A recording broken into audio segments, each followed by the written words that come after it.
Muito bem, gente. Hoje nós temos uma missão, nós estamos iniciando uma nova série de mensagens. A série é essa, Tudo em Todos.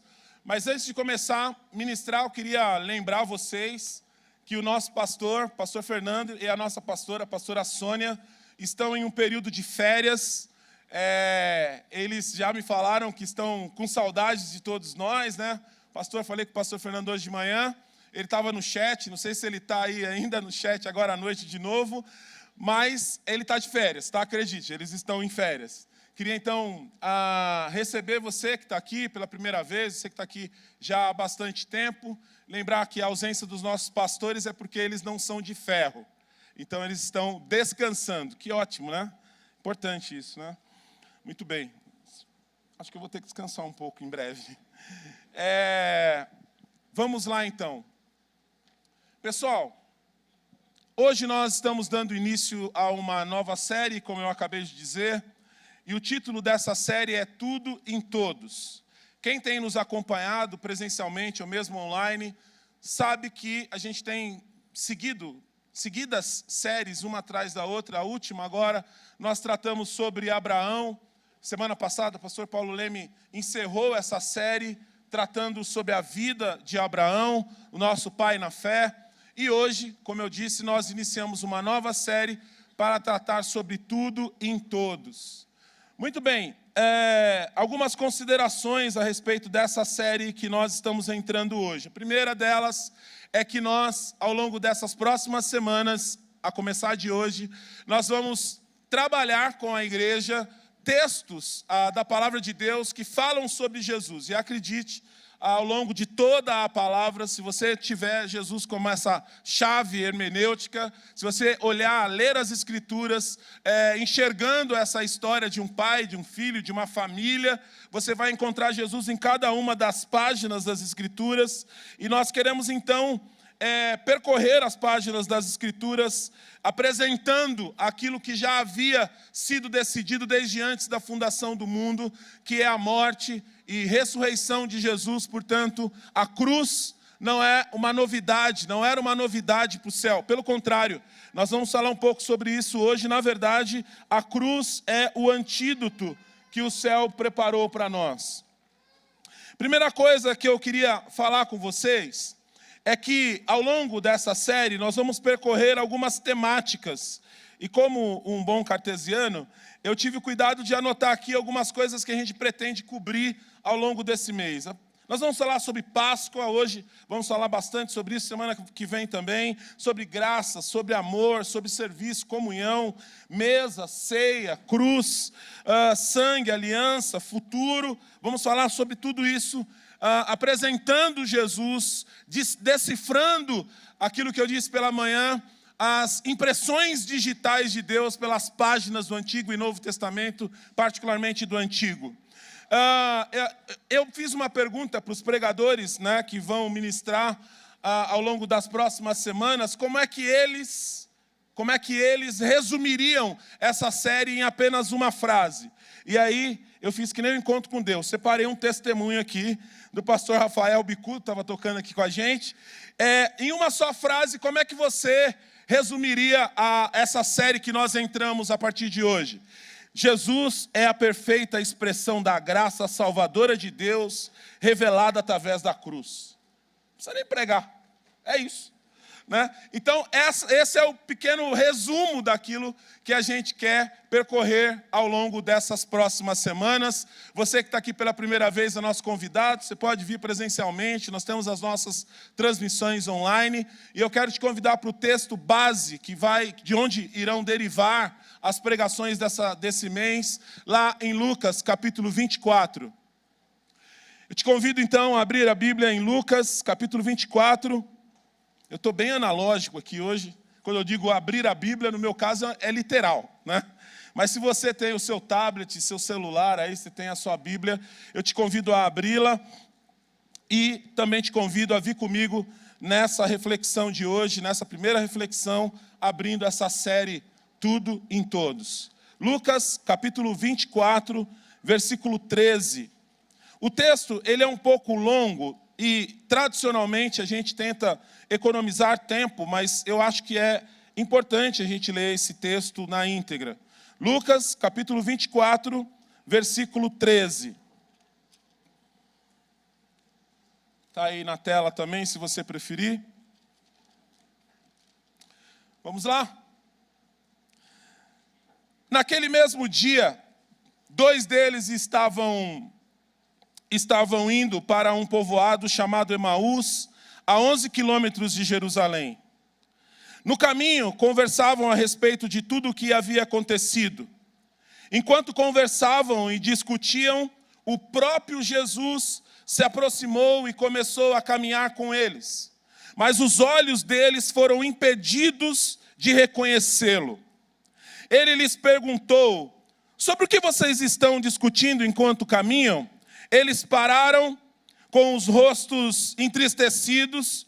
Um deles, chamado Cleopas, respondeu: você é o único visitante em Jerusalém que não sabe das coisas que ali aconteceram nesses dias? E aí Jesus pergunta: que coisas? E eles continuam: o que aconteceu com Jesus de Nazaré? Responderam eles. Ele era um profeta, poderoso em palavras e em obras diante de Deus e de todo o povo.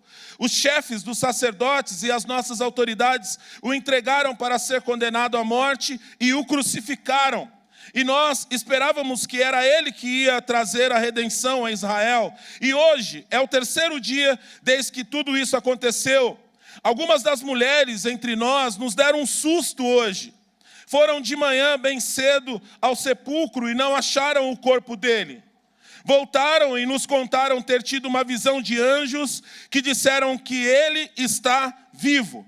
Alguns dos nossos companheiros foram ao sepulcro e encontraram tudo exatamente como as mulheres tinham dito, mas não o viram. Ele lhes disse: como vocês custam em crer em tudo o que os profetas falaram? Não deveria o Cristo sofrer estas coisas para entrar na sua glória? E começando por Moisés e todos os profetas, explicou-lhes o que constava a respeito dele em todas as Escrituras. Ao se aproximarem do povoado para o qual estavam indo, Jesus fez como quem ia mais adiante, mas eles insistiram muito com ele: fique conosco, pois a noite já vem, o dia já está quase findando. Então ele entrou para ficar com eles. Quando estava à mesa com eles, tomou o pão, deu graças, partiu e o deu a eles. Então os olhos deles foram abertos e o reconheceram, e ele desapareceu da vista deles. Perguntaram-se um ao outro ali: não estava queimando o nosso coração enquanto ele nos falava no caminho e nos expunha as Escrituras? Levantaram-se e voltaram imediatamente para Jerusalém. Ali encontraram os 11 e os que estavam com eles reunidos, que diziam: é verdade, o Senhor ressuscitou e apareceu a Simão. Então contaram o que tinha acontecido no caminho e como Jesus fora reconhecido por eles quando partia o pão. Vamos orar rapidamente agradecendo a Deus. Senhor Jesus, o Senhor tem o controle de tudo e de todos. O Senhor tem o controle dessa noite. Foi o Senhor quem preparou esse ambiente. Foi o Senhor quem nos deu essa oportunidade de nos reunirmos como igreja, num dia tão especial, quando vimos quase 50 irmãos descendo as águas do batismo.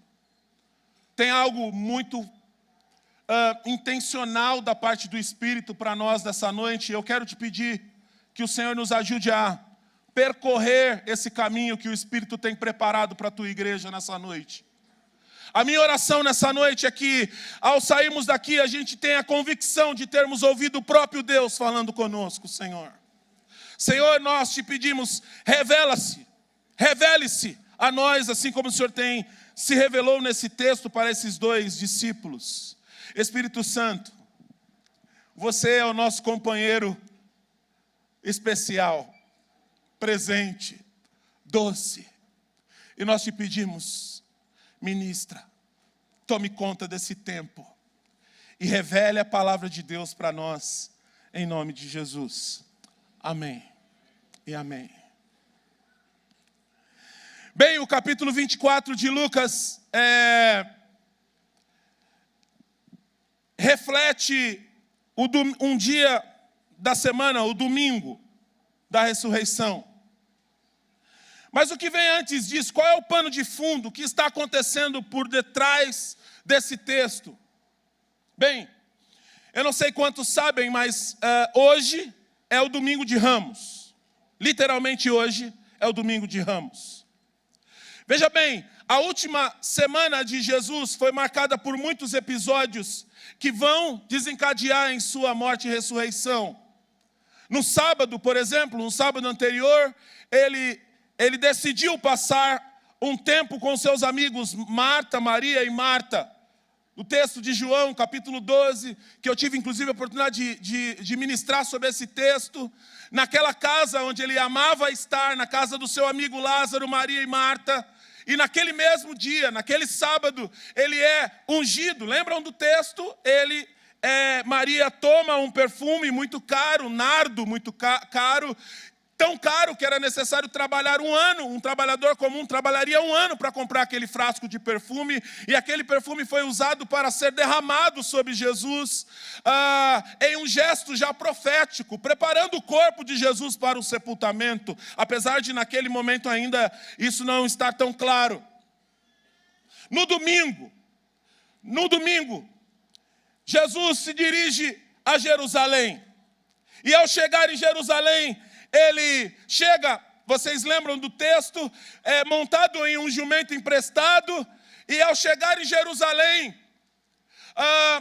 ele é recebido com salvas, ele é recebido com louvores, e as pessoas tiram peças de roupa e lançam ao chão, folhas de palmeiras são lançadas ao chão, para que Jesus passe, e o que ele ouve é: bendito aquele que vem em nome do Senhor. Ele é recebido, e o profeta Zacarias já havia dito a respeito disso, e ele então, num domingo, entra em Jerusalém, e quando ele olha para Jerusalém, vocês vão lembrar do versículo mais curto da Bíblia: e Jesus chorou ao ver o que havia em Jerusalém. Ele tinha 1000 razões para chorar, a política estava desfeita, aquele era um ambiente de acordos políticos, a religião havia sido transformada em algo completamente avesso àquilo que ele, o Senhor Jesus, havia construído como ideal para o povo de Israel. Inclusive, na segunda-feira, quando ele entra no templo, quando ele sai do lugar onde ele passa a noite, ele olha para uma figueira, e aquela figueira, ele tem fome, ele procura um fruto e não encontra esse fruto, não encontra figos, ele amaldiçoa aquela figueira, e aí nós chegamos na terça-feira. Aliás, antes de terça-feira, além de amaldiçoar aquela figueira, ele purifica o templo, lembram? Ele purifica o templo ainda na segunda, segundo os estudiosos, ainda na segunda, ele purifica o templo. Ele diz: olha, vocês transformaram a minha casa em um lugar de ladrões, mas a minha casa, veja como Jesus vê a sua casa, a minha casa será chamada casa de oração. E ele purifica o templo com uma metodologia muito conhecida nos dias de hoje. Ele usa um chicote ou algo do tipo para tirar de dentro da casa do Senhor os cambistas. Transformaram o templo em uma espécie de 25 de março dos nossos dias atuais. Animais eram vendidos mais de uma vez para o sacrifício. O que estava acontecendo no templo era inadmissível, a ponto de Jesus tomar essa atitude, tomar essa posição.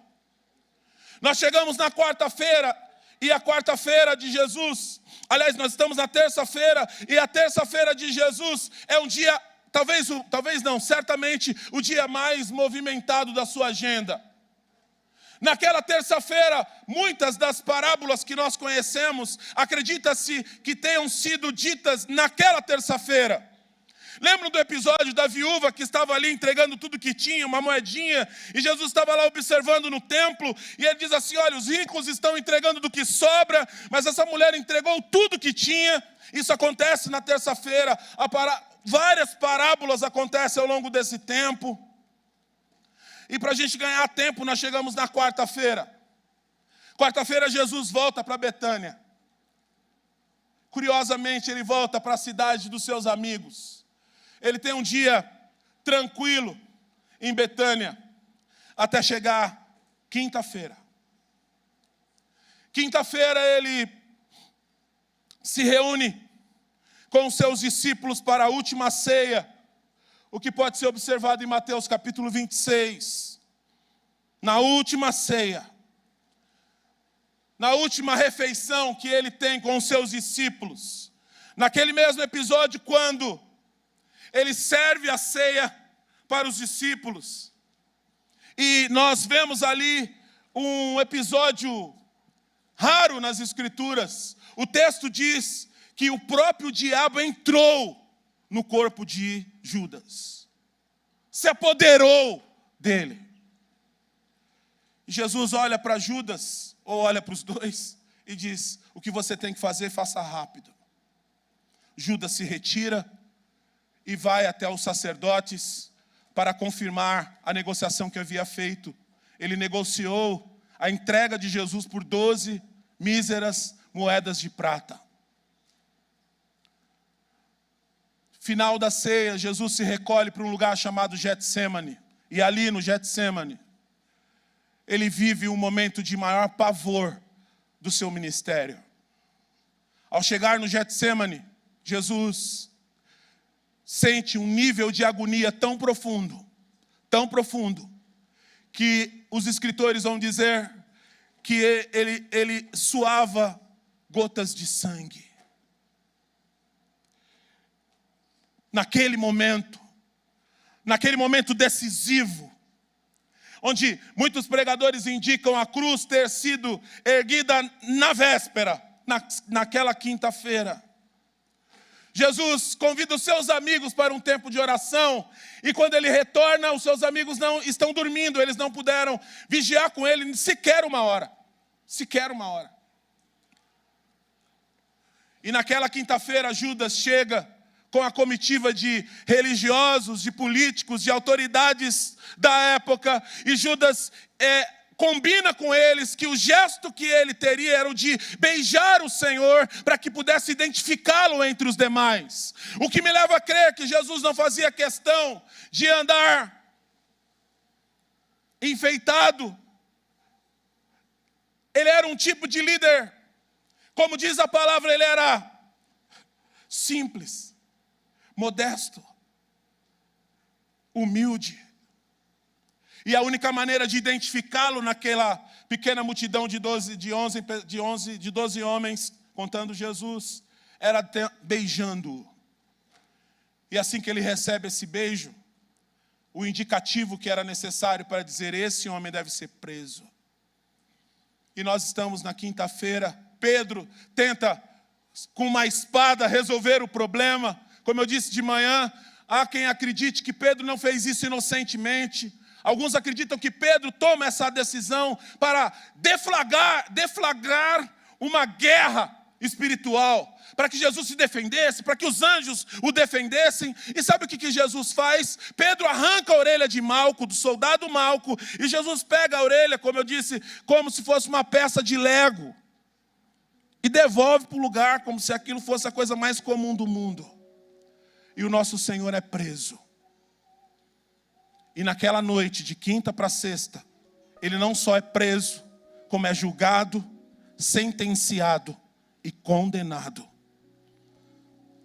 Em um julgamento, eu sei que nós temos alguns advogados aqui, pastor Wilson deles e tantos outros, mas em um julgamento completamente fora das regras, mesmo da época, um julgamento feito à madrugada, às pressas, havia pressa para que Jesus fosse morto. Uma vez condenado, Jesus recebe uma primeira pena. A primeira pena era de que ele fosse vítima de uma quarentena. 40 chibatadas menos uma. Um gesto de bondade de César. Eu não sei quantos sabem, eu não vou entrar nesse mérito, mas o fato é que alguns estudiosos indicam que na ponta desses chicotes haviam ossos de carneiro. E quando eles desferiam aqueles golpes, quando eles puxavam de volta, o corpo de Jesus ia sendo rasgado. O Pedro, tão corajoso, agora vai ver aquilo que Jesus havia dito. Olha, Pedro, você ainda essa noite antes que o galo cante, você vai ter me negado 3 vezes. E Pedro vê essa cena e alguém se aproxima de Pedro ali, ele está escondido, e pergunta: você é um deles? Eu sei, eu já vi você com Jesus. Ele disse: não, eu não sou não. E por 3 vezes Pedro diz assim: não é, eu não conheço ele, eu não sei quem ele é. Sexta-feira de manhã, colocam uma cruz sobre os ombros do nosso Senhor. Uma cruz pesada, sobre um homem já ensanguentado, com as suas forças, debilitado. E ele começa aquilo que vai ser conhecido nos dias de hoje como a Via Dolorosa. Ele vai, Roma era especialista em espetáculos desse tipo. E ele vai na direção do Gólgota, do Monte Caveira, carregando a sua cruz, que era minha, que era sua. Aquela cruz tinha nome. Aquela cruz era nossa. E ele carrega aquela cruz. O estado físico de Jesus é tão deplorável que ele não consegue carregar mais a cruz. Ele deve ter caído muitas vezes, e dessa vez ele caiu e não conseguiu se levantar. E um homem da região de Cirene, do continente africano, termina de carregar a cruz de Jesus. E eles, às 9 horas da manhã, Jesus é crucificado no Gólgota, em um lugar que ficava fora da cidade, próximo à estrada, para que todos vissem o espetáculo, para que todos vissem o que acontecia com quem se levantava contra Roma.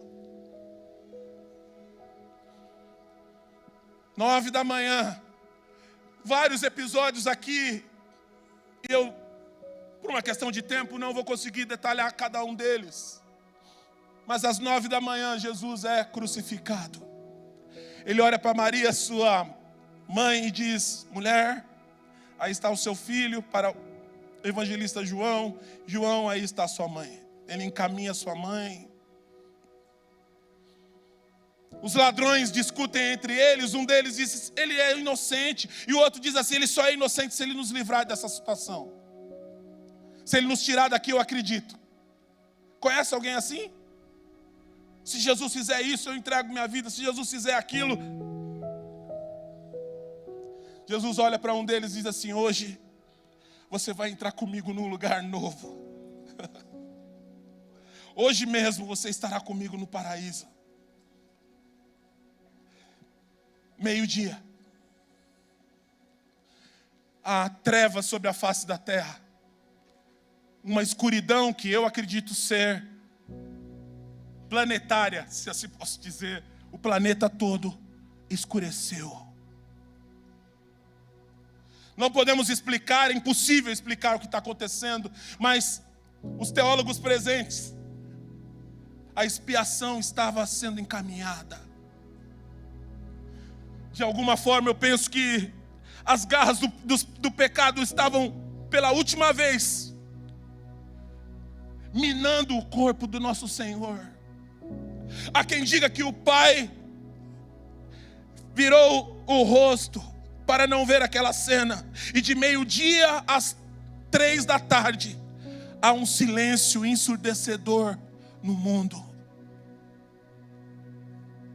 3 horas da tarde da sexta-feira, Jesus clama e diz: Pai, nas tuas mãos eu entrego o meu espírito. Eu não o entrego para o pecado, eu não o entrego para o inimigo. E Jesus brada na cruz algo que ainda hoje tem um reflexo espetacular. E ele grita, um dos seus últimos gritos é: está consumado. Acabou.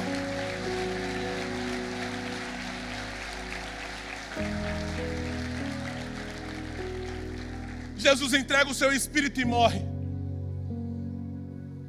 Aquele é um dia complicado, porque até às 6 da tarde eles precisavam, até o anoitecer, eles precisavam sepultar o corpo de Jesus. Não deu tempo de fazer tudo que era necessário, mas José de Arimateia, que estava ali, um dos seus discípulos, tinha, como eu disse de manhã, um plano funerário, e ele emprestou o plano funerário para Jesus e falou: olha, pode sepultá-lo na minha sepultura. Nicodemos, José de Arimateia são pessoas importantes nesse momento. Recolhem o corpo do nosso Senhor daquela cruz maldita e o levam para ser sepultado. As mulheres combinam entre elas que no domingo elas voltariam lá para terminar. Talvez eles tenham herdado dos egípcios as técnicas de embalsamamento, e elas aguardam o domingo para terminar o processo, levando iguarias, perfumes e afins para terminar de preparar o corpo de Jesus para o seu sepultamento definitivo. E nós agora chegamos no sábado, sábado de silêncio, sábado de festa no inferno, sábado de uma aparente vitória do inimigo, sábado de interrogações, sábado de festa entre os religiosos e políticos, até o domingo de manhã. Domingo de manhã, as mulheres acordam bem cedo e vão até o sepulcro. E quando chegam lá, encontram a pedra que havia na frente do túmulo removida, e elas entram no túmulo rapidamente e não encontram o corpo de Jesus. E quando elas saem correndo, elas encontram 2 anjos, e eles dizem uma coisa que está ecoando e vai ecoar para toda a eternidade. Eles dizem para aquelas mulheres: por que vocês procuram entre os mortos aquele que vive?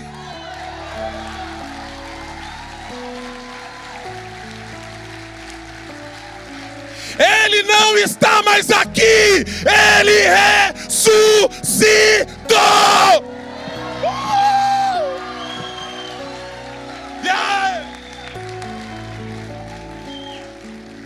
Pedro ouve falar sobre isso, corre para a sepultura, não encontra nada.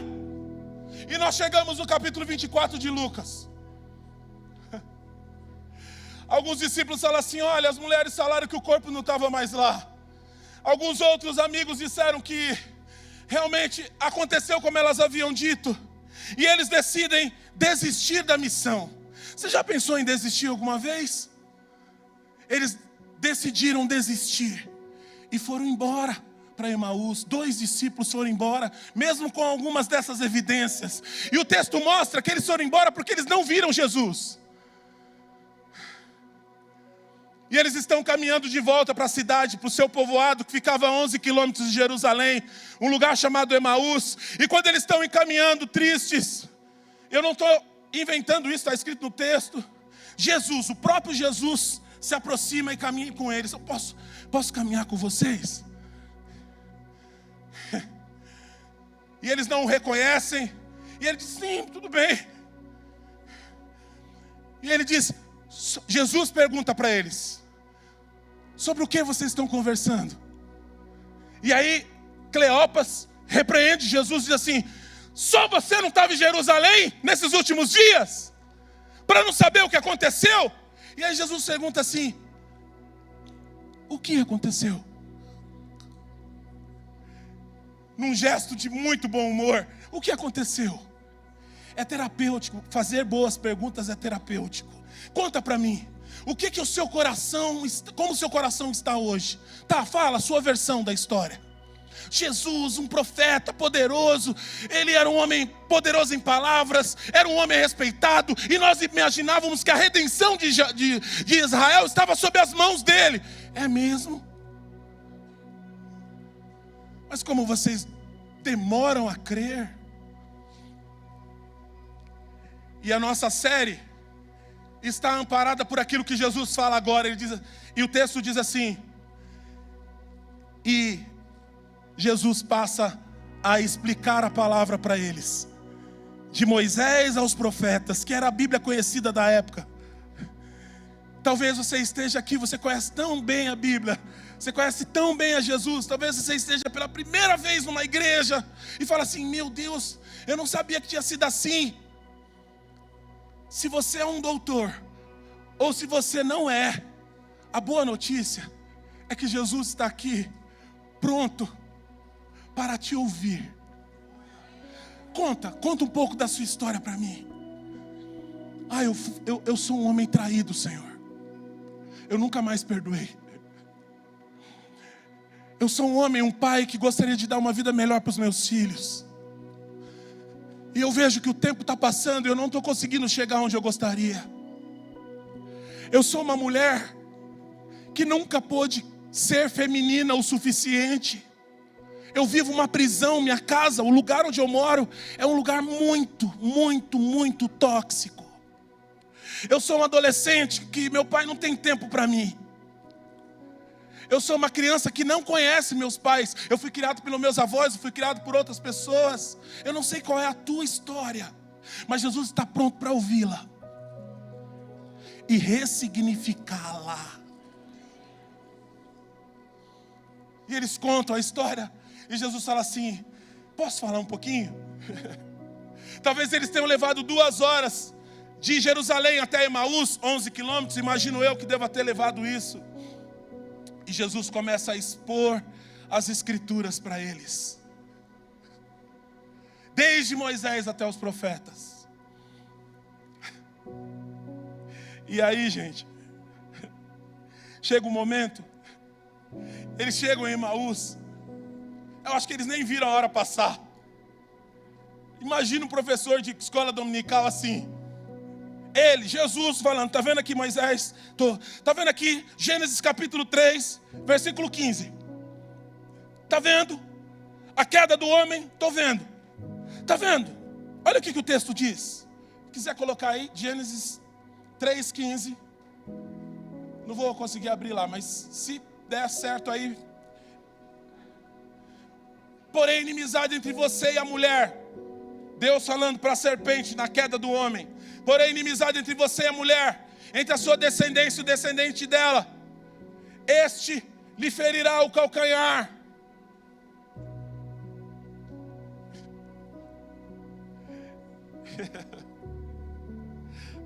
Desde o princípio, o diabo sabia que a maternidade ia trazer más notícias para ele.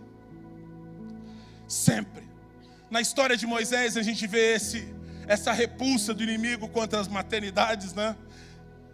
E aqui o texto está dizendo o seguinte: olha, vai nascer do ventre dessa mulher que você desviou do caminho, vai nascer que você vai ferir o seu calcanhar, mas ele vai esmagar a cabeça da serpente. Na primeira profecia da Bíblia. E Jesus, eu estou expondo e vocês estão empolgados. Imagina Jesus expondo. Quer mais? Jesus deve ter falado: quer mais? Vamos para Números agora. Podemos ir, mídia, para Números 21:8.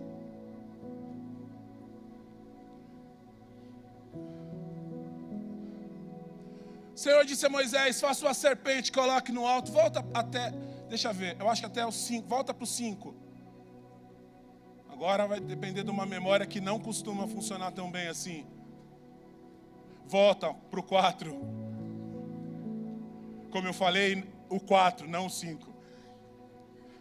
Partiram eles para o Monte Or, pelo caminho do Mar Vermelho, para contornarem a terra de Edom. Mas o povo ficou impaciente no caminho. Calma um pouquinho. Você se identifica? Você também é um dos impacientes no caminho?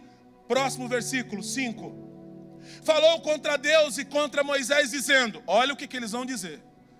Por que vocês nos tiraram do Egito para morrermos no deserto? Não há pão, não há água, e nós detestamos essa comida miserável. O povo Aí eu entendo, pastor Wilson, porque Deus fala, vai com o teu povo, Moisés. Meu não, é seu, Deus. Toma, esse povo é teu. Meu não, é seu, Deus. Eu não tenho nada a ver com isso. Eu estou aqui por causa da sarça que ardeu e nos consumia. O povo diz assim, olha como é que a gente está vivendo. E aí vamos no versículo 6. Então o Senhor enviou serpentes venenosas que morderam o povo e muitos morreram. Versículo 7. O povo foi a Moisés e disse, claro, né? Moisés, me desculpa, pecamos contra você e contra Deus. Ore, Moisés, por nós, para que Deus tire essa serpente aqui do meio. 8. O Senhor disse a Moisés, faça uma serpente e coloque no alto de um poste.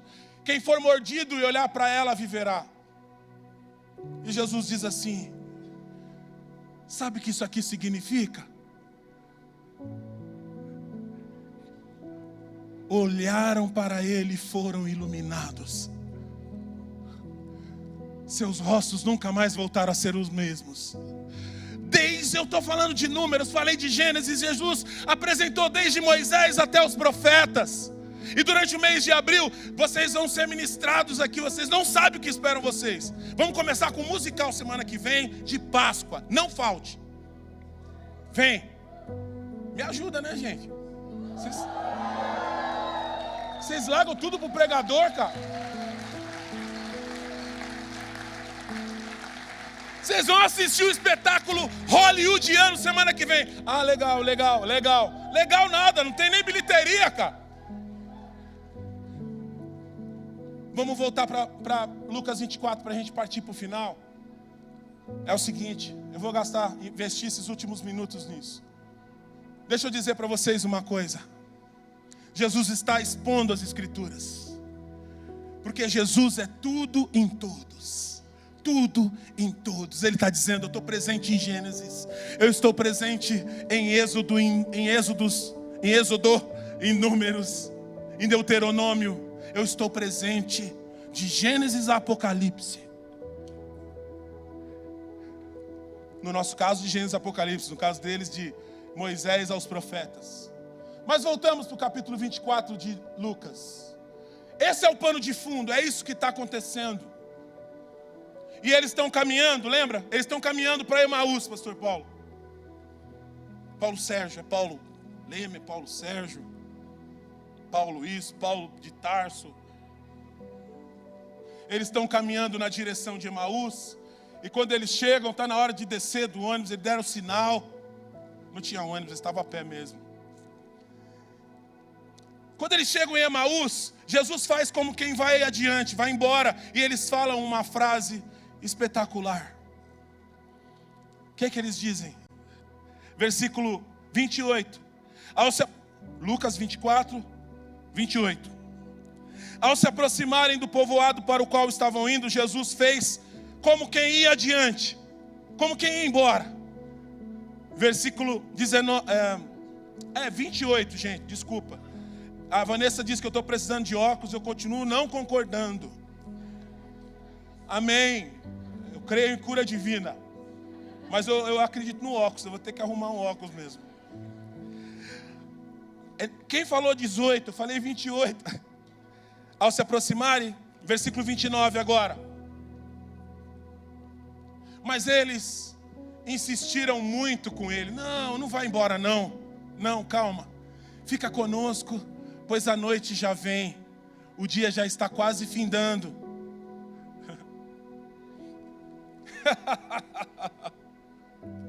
Não vai não, fica.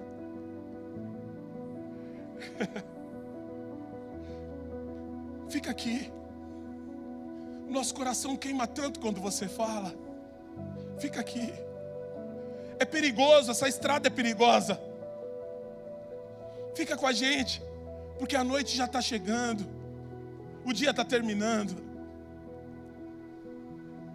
E aí a pastora Silceia está esperando eu cantar um trecho de uma música que ela ama.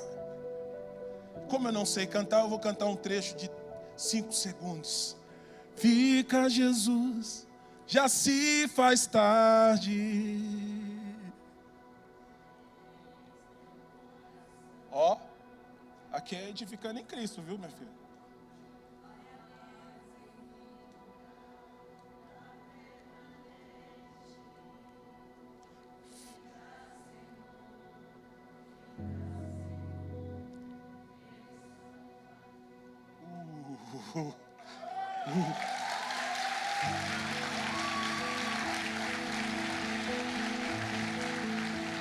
Fica. E eu vejo isso e penso assim: quantos de nós aqui poderiam dizer isso hoje à noite? Fica, Jesus. Fica, não vai embora não. Eu sei que eu sou muito arrogante. Eu sei que eu tenho desprezado a palavra há muitos anos. Eu sei que eu tenho ignorado você há muito tempo. Mas posso falar uma coisa? Fica. Você tem coragem de dizer isso? Fica, Jesus. Você tem coragem? Consegue repetir isso? Fica, Jesus. Fica, fica. Então ele, um gentleman. Você quer que eu fique? Quero. Então ele entrou para ficar com eles. Quando Jesus entra numa casa, um centurião deixou uma filha doente em casa, mas quando Jesus foi lá na casa dele, ela já estava morta. Ele disse: calma, ela não está morta, ela está dormindo. Nunca mais a casa de Jairo foi a mesma. Quando Jesus entra numa casa e os amigos sabem que ele está lá, e levam os seus amigos e não encontram lugar como hoje aqui, não tem para onde ir, não precisa fazer isso hoje. Abriram um espaço no telhado e desceram um amigo. Por que vocês estão fazendo isso? Porque Jesus está aqui dentro dessa casa. E ele foi curado, cara. E Jesus falou: levanta, pega esse leito aí. Jesus quer entrar nas nossas casas, mas Ele quer ser convidado antes, tudo bem? Ele entra na casa e eles se sentam em volta da mesa. Depois de Jesus, a mesa nunca mais voltou a ser apenas uma mesa. Eu vou repetir. Depois de Jesus, a mesa nunca mais voltou a ser uma simples mesa. Eles se sentaram em volta da mesa e Jesus tomou o pão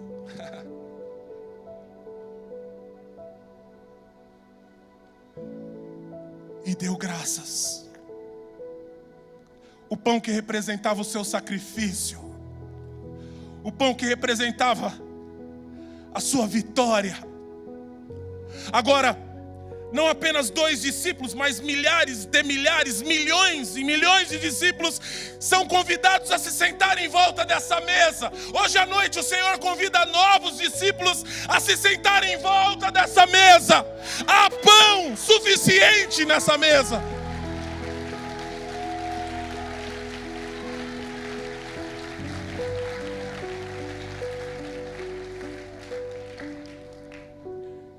E Jesus tomou o pão e, tendo dado graças, imagine Jesus erguendo o pão naquela casa dos seus discípulos tristes, amargurados, frustrados. Ele levanta o pão e ele diz: obrigado, Pai, por esse pão.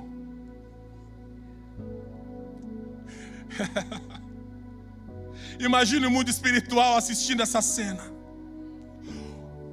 O meu corpo foi partido.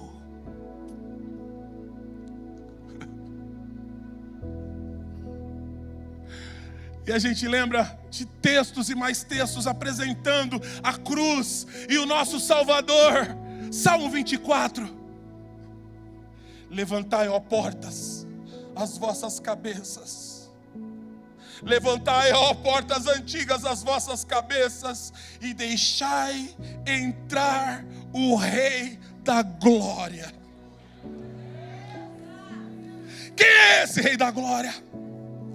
O Senhor forte e poderoso.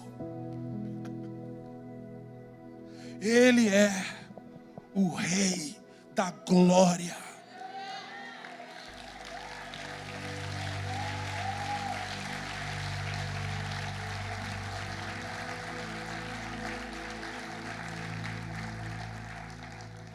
Talvez você esteja aqui se identificando com esses discípulos.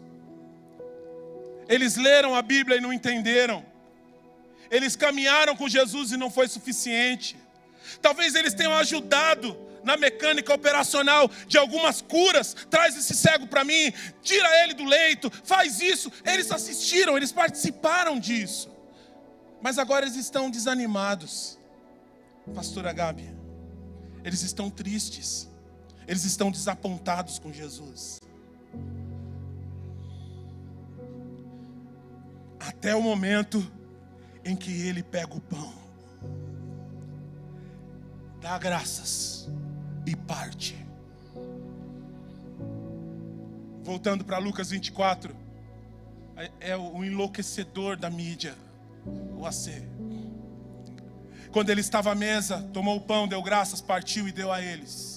Versículo 32, e é nele que nós nos amparamos hoje à noite. Quando Jesus quebra o pão, os olhos dele se abrem.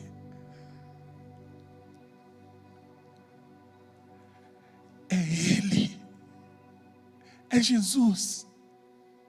E eles dizem um para o outro: por acaso nosso coração não estava queimando quando eles punham as escrituras?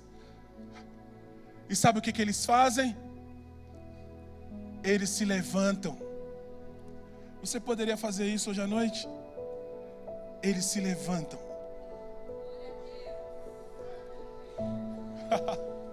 Coisa de pregador, né, pastor Wilson? Se todo o texto tivesse eles se levantam. Olha aqui. Quando se levanta é porque está terminando. Calma. Parte 1, vamos para a parte 2/30, não.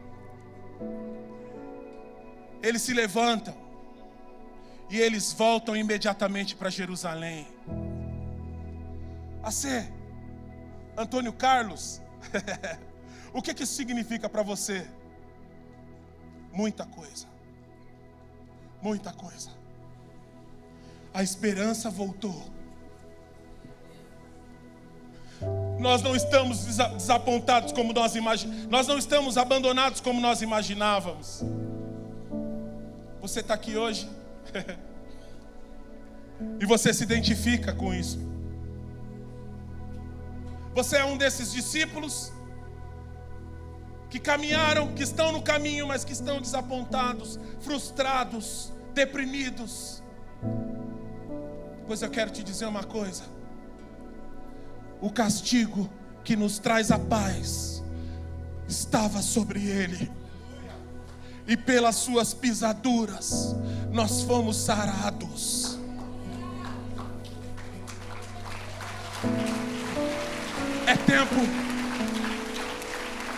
É tempo de voltar para a missão.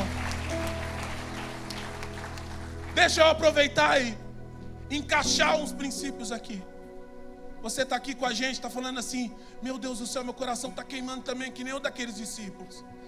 Mas eu vim aqui só ver meu amigo ser batizado. Mas eu estou aqui, eu estou ouvindo isso e estou pensando: ele sofreu tudo isso por mim, pregador. Muito mais do que isso, porque o tempo não me permitiu detalhar. E o que eu faço o que eu faço em resposta a isso? Era a pergunta que eu ia te fazer, inclusive. O que você faz? Há um convite do Senhor aqui. Se você ainda não entregou a vida a Jesus, Ele está ao teu lado nesse momento, esperando você dizer: fica, Jesus.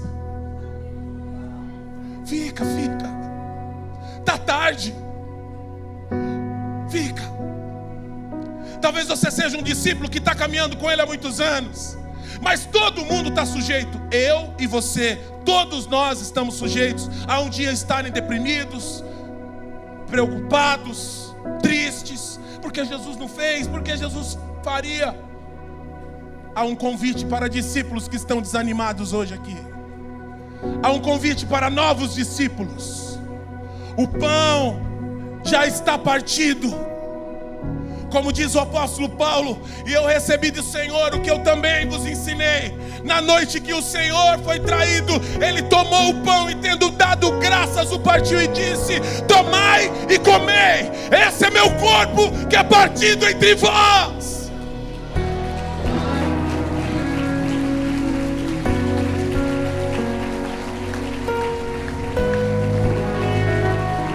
E nós vamos cantar um trecho dessa música.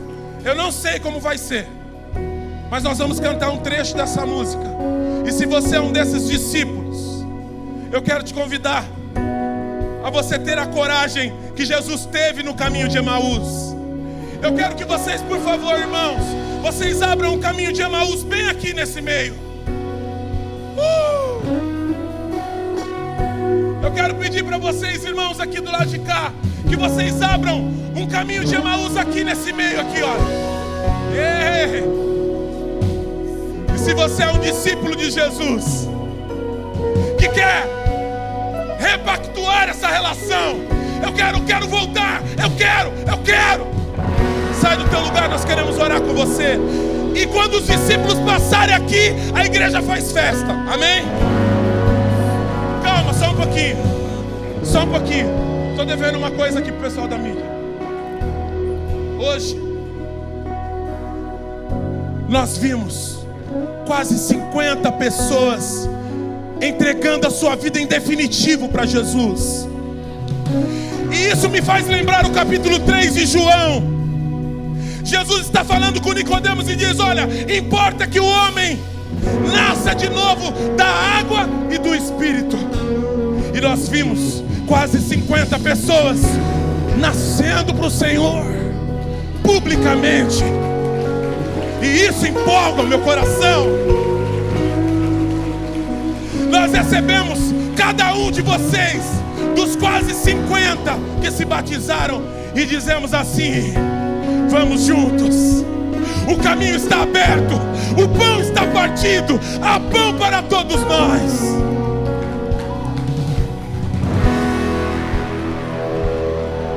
Você é um discípulo de Jesus. Você quer ser um discípulo de Jesus. Você quer voltar a ser um discípulo de Jesus. Venha pelo caminho de Emaús. Ele quer caminhar com você hoje à noite. Vamos cantar. Enquanto isso, você sai do seu lugar. Você que está em cima, não precisa descer aqui se você não quiser. Vem até aqui à frente. Eu vi o pastor Paulo. O pastor Paulo está aqui, nós vamos orar com você. Gente, vocês estão prontos para receber novos discípulos? Estão prontos?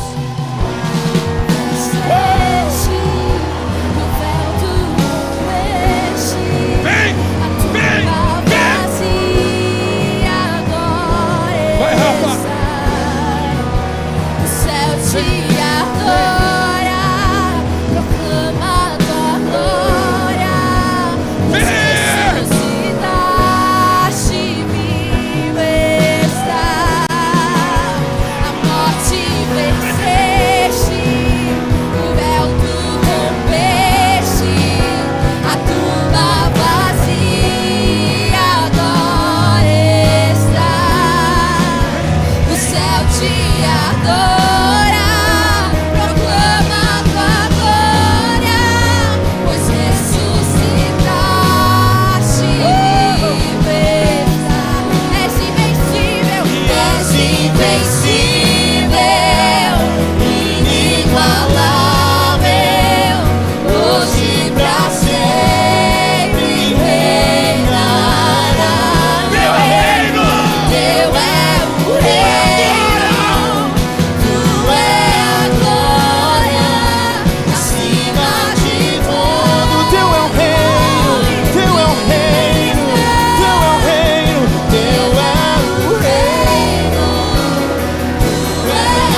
precisaria identificar quem você é.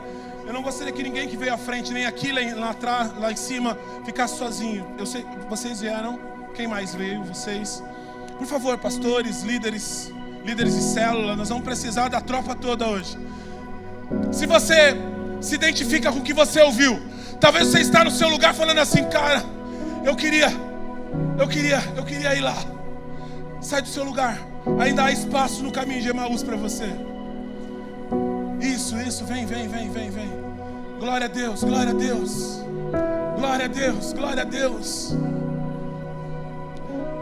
Se tem alguém aqui entregando a vida a Jesus, você nunca fez uma oração entregando sua vida, tem alguém nessa situação aqui, nessas condições aí em cima, aqui? Amém, já estão orando lá. Gente, depois a gente vê o que aconteceu. Mas eu quero orar por discípulos que tinham se entristecido no caminho, por discípulos que querem se tornar mais próximos de Jesus. Igreja edificando em Cristo. Deixa eu falar uma coisa para vocês. Se preparem para o mês de abril. Pastor Marcílio, se preparem. Nós vamos ver muita gente ser curada nesse tempo. Nós vamos ver muita gente ser salva, como estamos vendo hoje. Nós vamos ver muitos discípulos sendo trazidos de volta. E se você crê nisso, erga suas mãos e ore comigo. Espírito Santo de Deus, você é o nosso amigo, você é o nosso companheiro, Espírito da verdade. Nós damos boas-vindas aos nossos irmãos. Nós damos boas-vindas. Sejam bem-vindos de volta a Jerusalém. Sejam bem-vindos de volta a Jerusalém. Nós damos boas-vindas a estes que estão recebendo palavras, que estão recebendo oração, que estão se quebrantando na presença de Jesus. E queremos dizer: Jesus, não, nós queremos voltar. Nós queremos voltar para o nosso lugar. Até o dia em que nós vamos poder encontrar a nova Jerusalém, que desce adornada do céu. Até o dia em que nós vamos poder dizer: Maranata!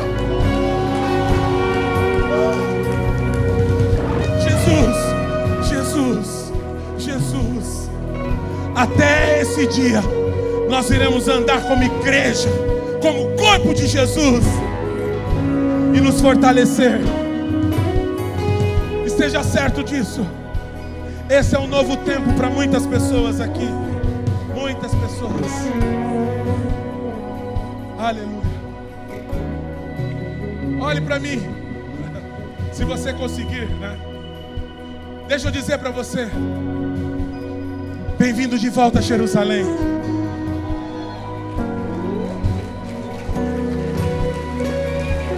Deixa eu te dizer uma última coisa. Até hoje, se você for a Jerusalém, no túmulo que supostamente Jesus esteve enterrado, você vai encontrar uma placa dentro daquele túmulo dizendo: Ele não está mais aqui, porque Ele ressuscitou.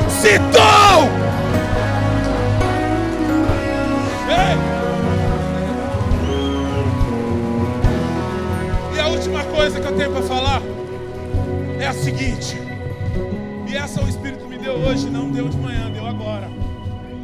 Quer saber de uma coisa?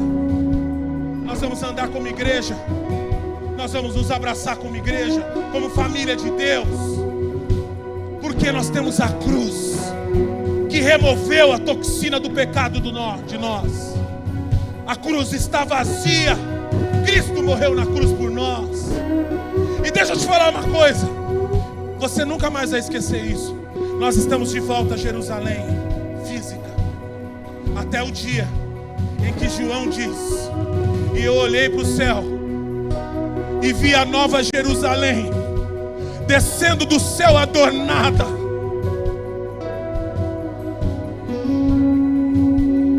Até chegar aquele dia em que nós vamos clamar: Maranata, ora vem, Senhor Jesus. Até lá, nós vamos caminhar e vamos seguir o nosso propósito. Discípulos que voltam para o seu caminho, para o seu propósito, até aquele dia em que nós vamos clamar: Maranata. Deus te abençoe. Deus te abençoe.